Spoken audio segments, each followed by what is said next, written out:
You are listening to the Rack Radio Podcast. Get ready. All right, so we are live, episode 6 of Rack Radio. I'm here with Coach Ned. What's up, guys? We are going to go over some of these questions that we have, talking about, full baseball development for the youth player. We'll talk a little bit about college and pro with some of these questions, I'm sure. But so the first question that we have, we got this one. It's basically asking us our opinion on, watching 10-year-olds throw curveballs and other off-speed pitches other than a fastball, hurting their shoulders or their elbows, and hearing about them having to have surgery at such a young age. What's our opinion on that? You want to start? Yeah, I can start. So as a young kid, I'm coaching now. I got 14U, and I had 3 injuries on my team this year, and 2 of them was for the arm. We had 1 shoulder, and we had 1 elbow. Both injuries actually kind of really big. One kid couldn't pitch the whole year and pitched only the last tournament, 1 game. And then the other kid, he only played the first tournament, couldn't play for the rest of the year. He couldn't even have his arm all the way straight. You guys got TG done, and he's in the cast for about, I guess, the next 2 months doing PT. So the biggest thing about that is, as a coach wise, even though they're the best guy on the team, you don't want to overuse them. You want to make sure they're going through their routine, getting there early from foam roller, bands, everything like that. But it comes to them. Sometimes they get early, they want to play, want to talk, but they have to take their body seriously to get this stuff done, because if not, the injuries happen, then you can't play. You're wasting talent at that point. So it's kind of just making sure that as a coach, I'm giving them like the right plan, and for them knowing like, this is what I have to do and what I need to do to stay healthy to play the whole year. So Yeah. From the strength and conditioning or the sports performance side, this might upset some people, but my opinion is when you have stuff like that happen, it's negligent. Like it's a lot of times, and while you're saying like you need to be careful how you use the kid and stuff like that as a coach, not a lot of coaches feel like that. Yeah, unfortunately. True. And you're seeing kids throwing a lot of pitches, a lot of innings. We even had a kid who, whose parents, really, really believed that he should be a pitcher. Yeah. Or a pitcher only, which is crazy at such a young age. Yeah. But that they also had him playing rec ball at the same time, so he could get more pitching innings in. Yeah, that's crazy. Yeah, like I had a kid like that. That's so much more workload, like for a child, and you're throwing so much more load and volume on the elbow and the shoulder at that point, and most of the time those type of kids aren't doing any kind of strength and conditioning or anything, and so you're just setting them up, in my opinion, for failure. And I think on top of that too as well, like the stretching, they got to take that serious. Yeah. And they're not kids no more. Like from 10 to 12, you can wake up and throw a little bit, still need to stretch. But at 14 and growing, you got to stretch. If not, it's going to hurt really bad. Yeah. And like I said, they're going to keep throwing, rec ball, travel ball, some go to the field with their friends. It's just overuse, and that's how it happens most of the time. And from a biomechanics standpoint, the shoulder and the elbow, we're not made to to have that much velocity and that much torque placed upon the system. We're not made for that. So in saying that, you have to be in a properly designed, I will say, strength and conditioning program or training program, depending on the age. Now, obviously, like 10-year-olds, 11-year-olds aren't going to be doing things that 15, 16, 17-year-olds are going to be doing in the weight room. But they need, people still have that misconception of, will it stunt their growth? Will it stunt their growth? No, not a properly designed, program. Yeah. But if you're going to place that much demand on the system, you've just got to make sure that the system can handle the demand. And then on top of that, it's just like the game is high speed, big home runs, a lot of velocity. So it's just like they know that. So they're trying to throw. And then as a coach, some people see that and just keep, he throwing hard. Just keep putting him in there. Yeah. Good curveball, keep putting him in there. So good program and help you, even though if that's happening, you can take care of yourself Yeah. and stuff like that. I mean, So, also, like, just, and we'll kind of finish this one out with this. Yeah. Like, growing up, like, we didn't have travel ball. So, like, we had rec and, you know, stuff, and then high school and stuff like that. So, like, I just think from that age standpoint, like 9 and 10-year-olds, like, I would focus on trying, and this is just me, I would focus on trying to just hit your spots and stop just worrying about catch. what type of pitch you're throwing, you know, at that age. So, brother, man. what's up, man? You good? All right, so we'll move on to the next question. So we got the high school bats in the new rule from the High School Association. I think from the USA, from the drop 4, drop 5, and drop 6 for the high school athletes. That's a youth thing, Yeah, so man. I started off. So basically, we have a lot of kids who just underdeveloped going into high school. We're talking about sides, just probably from puberty, just from strength. And I feel like this is a kind of tricky topic. I like it just for maybe the freshman team or freshman kids, but anything beyond that, I don't think it's good, because if you want to play college, you got summer ball using wood bats, you got pro recruitment, whatever, they're using drop 3. So it's kind of hard to show your skills with a drop 3 facing this, especially when it comes to velo. But then again, on the other hand, we got some kids who just not ready. Yeah. So I'm thinking in my head, from my perspective, my opinion, it's like it shows boys to men. Yeah. So when you get there and you're not ready, it tells you I need to work harder and get there, or it naturally cancels you out. Yeah. So it's going to be harder too as well with the draft selection going down. It's a proposal of you cannot get drafted no more in high school. Right. So a lot of these things play a part, and you just hitting bombs with drop 6. It's flawing your numbers, and it's not like realistic to go into where you want to go. Yeah. So I'm a little, on the side about that one. So, Well, I take what he says, as the word, because the only thing I know about bats is they're really expensive now. So, yeah. So I see what we got. It says, walk us through how we got connected and how we started working on strength and conditioning and like with the hitting sessions and stuff. Yeah. So I've known you for 5 years? Yeah, about now? 5. Yeah. And you started working with Charlie, my oldest, at DBAT. Yeah. And hitting lessons, and then we just kind of grew from there. Yeah. So that's the same. I remember I was doing lessons, and Katie, his wife, came up to me. He's like, I know you're leaving to go play pro ball, and you're training my son, and my husband want to train you. I said, what? And he was like, yeah, he wants you to come to the gym and come work out. I said, bet, let's do it. So that's kind of how that happened there. Yeah. So I've been programming for him for that. I guess 5 years. Has it really been 5 years? Or 4 years?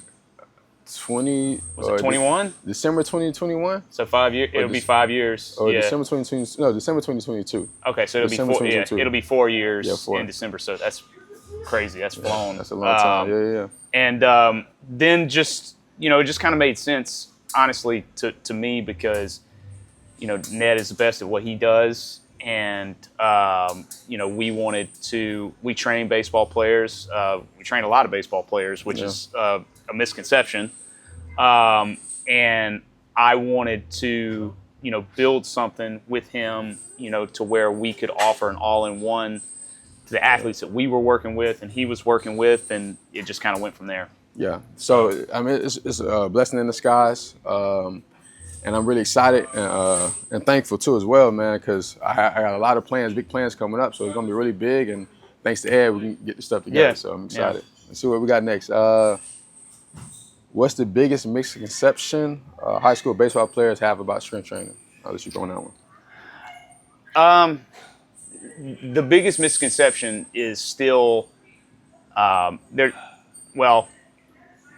think the biggest misconception when it comes to baseball and strength and conditioning, especially at the high school level, is players still kind of feel like they need to get treated differently, or coaches feel like they need to treat these players like glass when they train them. And I'm not saying that you shouldn't be smart about the way that you're programming and the exercises that you're using, but these kids are athletes. Like you're not going to get anywhere if you treat your players like they're going to get hurt. Yeah. That's not a way to train. You got to be a little bit smarter about that. That's the biggest misconception. The other thing is either going overhead or horizontal pressing for baseball players. Yeah. There's still like this argument, should they bench press? Should they not bench press? A press is a press. Like, you have a horizontal press or you have a vertical press. That's really it. And, so it's just a movement. Stop thinking about it in terms of a barbell bench press. Yeah. They need the horizontal bench press.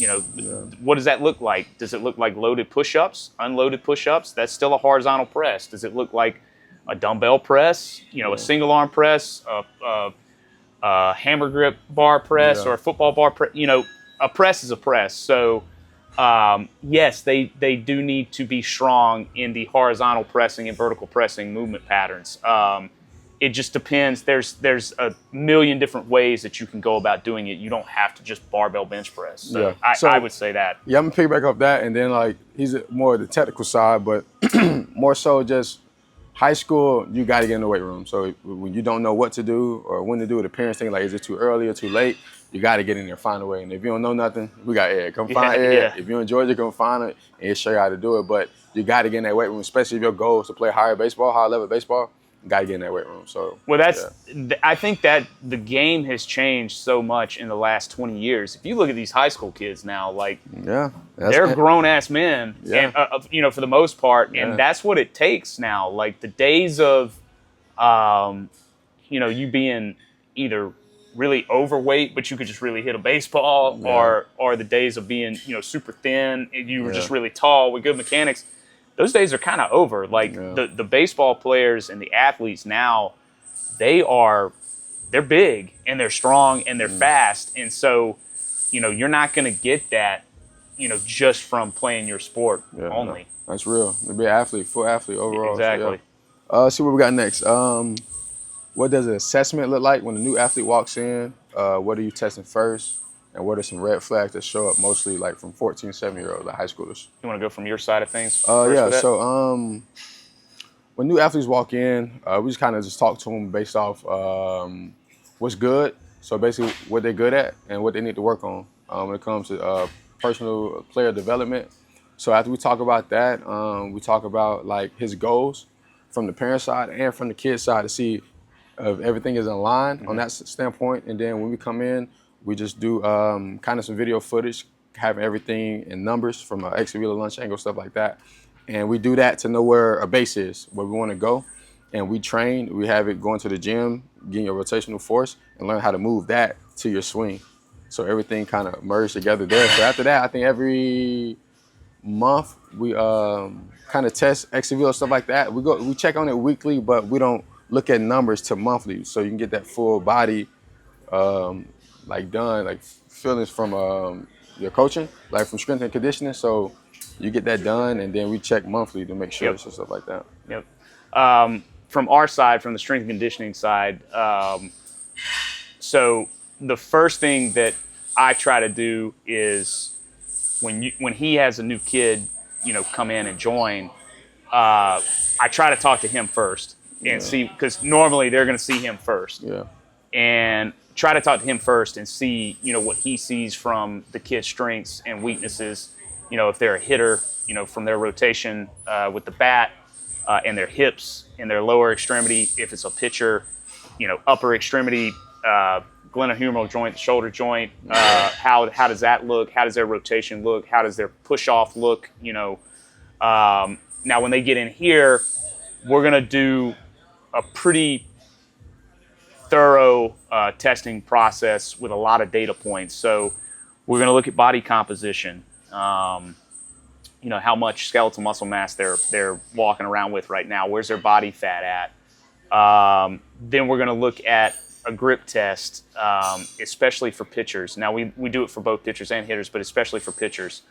Then we're going to get them on our force plates here. We're going to look at a counter movement jump and then a static jump. We want to see the difference between those two tests and see how much force they're putting out, see where their RSI is with those two tests. Then we're going to use the force plate to do the mid-thigh iso pull. So we're looking at maximal strength recruitment there with that test. How much force are they putting into the ground with that mid-thigh iso pull?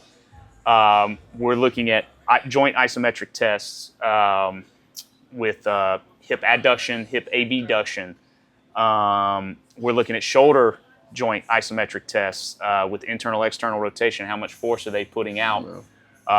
With both sides. We test both sides. So the good thing about testing both sides is, especially if they're a pitcher, they're going to have a pretty big asymmetry, between right and left side, upper extremity there. So we already know that we need to train that opposite side a little bit more.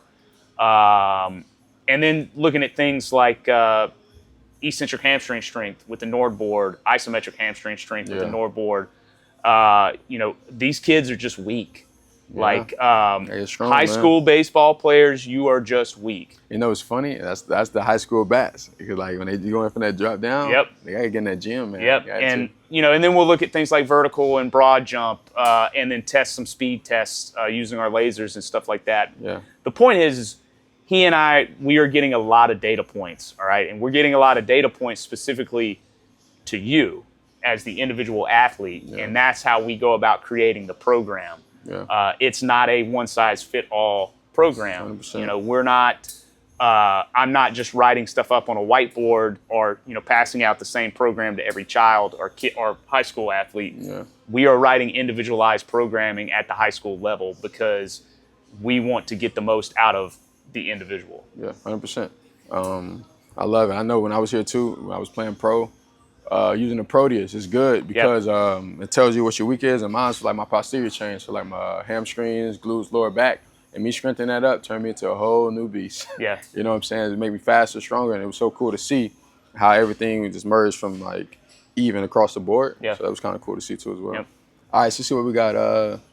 How to train a kid on the mental side. I'll start with this one. So basically, on the mental side, it's basically just how to move like a pro before you're a pro, and just learning the game of what do I need to do and in order to get the best results. And that's more so understanding from law of attraction, visualization, a lot of tactics that keep your mind on the right path. You don't want to be too high, you don't want to be too low, and how to do that. You know what I'm saying? So we have different programs actually set up. I have a school community, and we have different programs in there set up for the mental performance. It has videos to include it, on everything under 5 minutes, because kids has TikTok brain. So I got everything in there set up for them, and they kind of read it, and weekly stuff will change. So they know what'll work and what don't work. So they keep trying stuff out. So now if it works for me, that's something you can stick with for the rest of your career. Also coming out with the new book too as well. And it's going to be based off the mental side. Nutrition is going to be how to get ready before a game. To understand the highs and lows, all that too as well is going to be out for them. So when that comes out, we'll have that link ready for y'all too as well. So yeah. Yeah, from the mental side of things, I've just seen it too many times to know that if a kid truly commits to like a program like this, it's going to help their mental side, 100%. right off the bat, because they're going to see the results really fast, especially if they've never done anything like this. And I mean, the weight room just builds confidence in youth athletes. Like, whether you're male or female, like the weight room to me is the X factor. It's what separates the best athletes from the not so great athletes, honestly, because of what it can do for your mental state and your belief, and I've just seen kids come in, they're really shy at first, and give us 8 weeks with them. They're talking a lot more, they're messing around, and they're joking a lot more. Their numbers are getting better, they're getting faster, they're getting more explosive, which is ultimately what they want, but it also is coming with that added benefit of just building their self-esteem and building their mental side. Yes, So and that's really good, because when stuff go down south, sometimes the mental go down south with it. yes. Just kind of just learning how to not that affect each other like that. So let's see what else we got. How should players training change once the season start, versus in season versus off season, and what's the biggest mistake athletes make when the season begins? You want me to start with that from my side? So So from our side, from a training standpoint, we have to stop thinking about and doing this thing, and it's not the kids. Typically, it's the parents. We got to stop doing this thing where you put all this time in an off season, so to speak. And I know there's not really a real off season in high school baseball anymore because you're going to play travel ball in the fall. You're going to play fall ball for your school. Then you're going to play high school ball in the spring. Then you might play travel ball in the spring, et cetera. So, what's up? So there's really no off season, but we have to stop as parents thinking about, we're going to dedicate 8 weeks to train, get better, and then just stop altogether when the season starts. Like if you really think about it, that doesn't make any sense. Yeah. Like, at least go at least 2 days. Yeah, you're building up all this strength, power, and speed, and then you're just dropping off and doing nothing. You're not going to maintain during the season. Yeah. So from a training standpoint, it does need to look different, obviously, than what you're doing when you got a little bit more time on your hands. The way that we kind of handle in-season programming in here is we have a plan, but that plan's not gospel. Stuff changes on the fly. It can change week to week. It can change day to day, because as coaches, it's our job to assess the athlete's readiness for that day. So just because I have something planned, if they come in and I'm really good at telling if something's going on with a kid or not, we might test them. We might test their grip on the dynamo, or we might get them on the force plate, and just for the day, and see what their numbers look like. And if there's a big drop off from their base where they were, I know that their central nervous system is probably a little fried, and we need to adjust on the fly. So, long story short, in season training, we have the plan set, but it's a lot more. We might have to change on the fly a lot more. So that too, and then I know for me. Off season worked really hard. In season came and I kind of like slacked off, and it showed on my body. You know what I'm saying? So I was halfway in the season.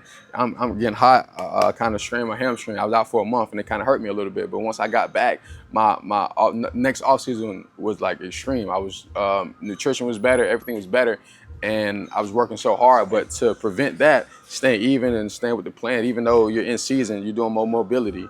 You're doing lighter weights, but you still got to maintain. Just like it's a car, you got to maintain, keep it going for the full year. So let's see what else we got. What are your non-negotiables for young athletes? And how did you get, let's say high schoolers around like 16 to actually buy in into like a program? So You want to start with that? Yeah, I can. So we'll probably mix these two together, kind of, sort of. The non-negotiables for a young athlete, it's kind of that drive. You got to have that drive in them. You got to also have that wanting to get to the next level, a goal. Let's see what else we got. And then you have to understand where, as a coach, how can I get you to where you want to be?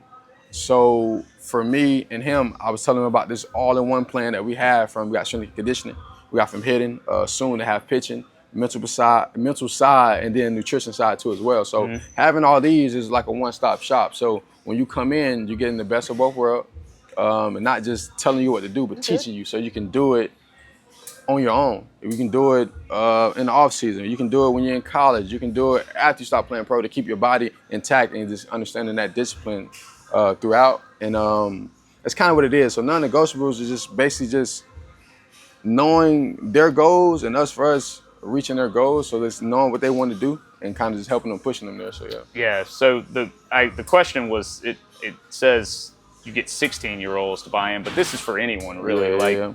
I'm really honest with the parents when they come in for their assessment, and we do their assessment, and we show where their kid is at right now from all of their numbers.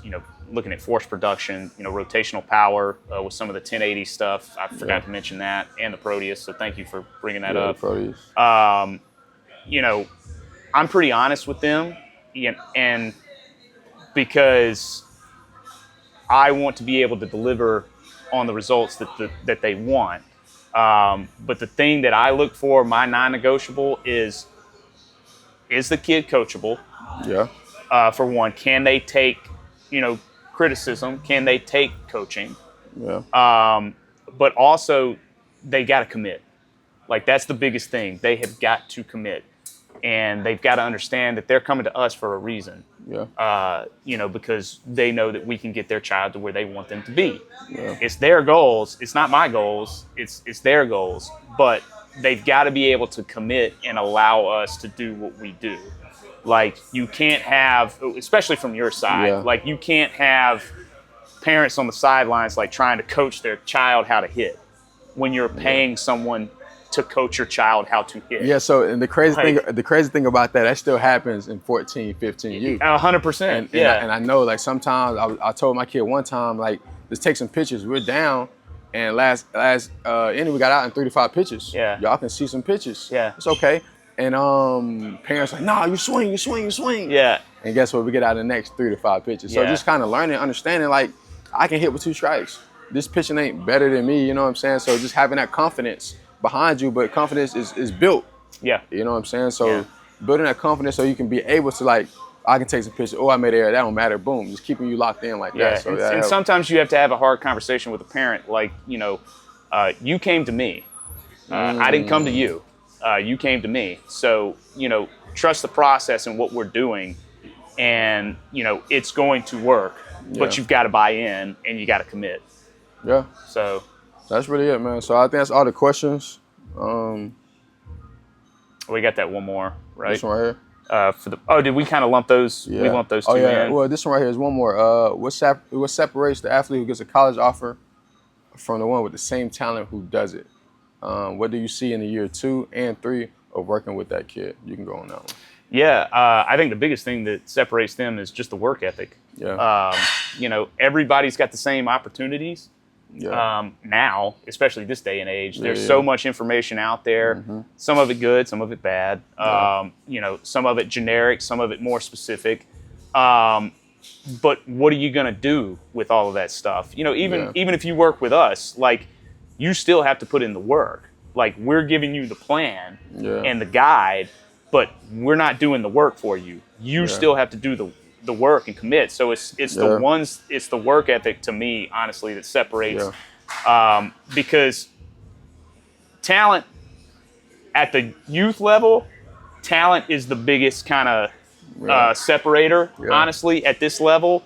But I've always said, if your kid is 10, just say 10. Yeah. If your kid is 10, you don't need the best, and they really want to play baseball. Like, that is what they want to do, and they want to develop, and their dream is to go to college and play in the majors. I hope that happens for everybody. Honestly, I do. But you don't need the best 10-year-old. Yeah. Okay? You need the best 18, 19, 20-year-old. Yeah. So stop focusing so much on outcomes at that age, and start focusing on the process of development. Yeah, and that's real. I learned that too during my career. Just basically, like, when you have like taking one step at a time. Like, every day you got to do something. Yeah. Don't measure it about how much you did, because now you get looked up on what he doing, or I didn't do this and stuff like that. Just do something every day. If it's less than 30 minutes hitting by yourself out the tee or whatever, but just do something, and that's gonna build that discipline and work ethic from a young age. Yeah. To college, and then when you get into the gym, start adding more things to your bag and to your training regimen. Yeah, it's like, I know how to do this. Yeah, I just got to be consistent, and I know it's going to pay off. It's inevitable as long as you put the work in. So it's kind of like that. I think, like, just in closing, value development over outcome. That's the over short-term outcome. Like, I'll say that. Like, because especially being involved in travel ball now, like with a son in travel ball and stuff, parents get way too concerned about, are we winning rings or not? Yeah. And, like, I get all that, but, like, if your child's not playing or not playing well, I would be more concerned about them getting better and developing than whether or not you're winning a ring or not. So, and that's cool that you said that too. And then, like, you think about the player development side. A lot of people jump straight into travel ball and miss the player development. Yes. Not knowing a lot of things that they're missing in the game time. Yes. So that player development is a lot, even on the mental side, the IQ side of baseball, just because you got to know. You got to know these things. And when they miss that stage, they miss a whole lot, especially jumping from that to high school straight to college, it's a big jump. So player development is really serious. I talked to somebody else too. They was telling me like, when you're 14, you gotta be in the weight room, and if you can afford it, you gotta get you a coach. Yeah, I mean, so that's the way the game's going. Like, and you know, it doesn't matter if I like it or you like it or not. That's the way the game is going. And like, you know, learn to be coachable, work hard, and the biggest thing is, if you have a coach that really cares about you, they're going to be hard on you. They're going to be tough on you. Don't run from hard. Don't run from tough coaching. Players, I'm talking to you, and parents, I'm talking to you. Don't run from hard coaching, okay? Like, that is what hard coaching is, what's going to develop your child into what you ultimately want them to be. And bouncing around to this person and that person, this person and that person, you're not going to get anything bounced. It's like program hopping. Yep. It's if you can't commit to something, you're never going to get the results you want. So like, you know, I would just say don't run from hard coaching, because hard coaching are coaches that really care. So yeah, he said that. I mean, that's it. I mean, that's real. Like, he's hard on people. I'm hard on people. But at the end of the day, it's because we care and we want you to get what you want out of this. So 100%. Yeah. So that's all we've got today. Thanks for being here, dude. Yeah, thanks for being who you are. Yes, sir. And we're gonna do more stuff like this, like Q&A stuff. I want to film some stuff, you know, in the weight room. I want to get some film out on the field, you know, with you guys as well. We're gonna be posting stuff like that. So, you know, this will. Yes, please subscribe. Do us a favor and subscribe. Like, we're doing this for free. You know, we'll always do it for free. It's just going to take up some time. So, but we're just trying to put out oh man, they almost had a wreck out here. We're just trying to put out as much free content as we can, and content that you can take and use day one. So please do us a favor. I know you probably put it there, but Instagram is Train with Netty. Yeah, there you go. Facebook is Train with Netty and Ball Out Boys, and then YouTube is Ball Out Boys Athletics. So you can follow me there. Those. Yeah, buy the merch. Yeah, buy the merch. Yeah, buy the merch. Gotta buy the merch. You are listening to the Rack Radio Podcast. Get ready.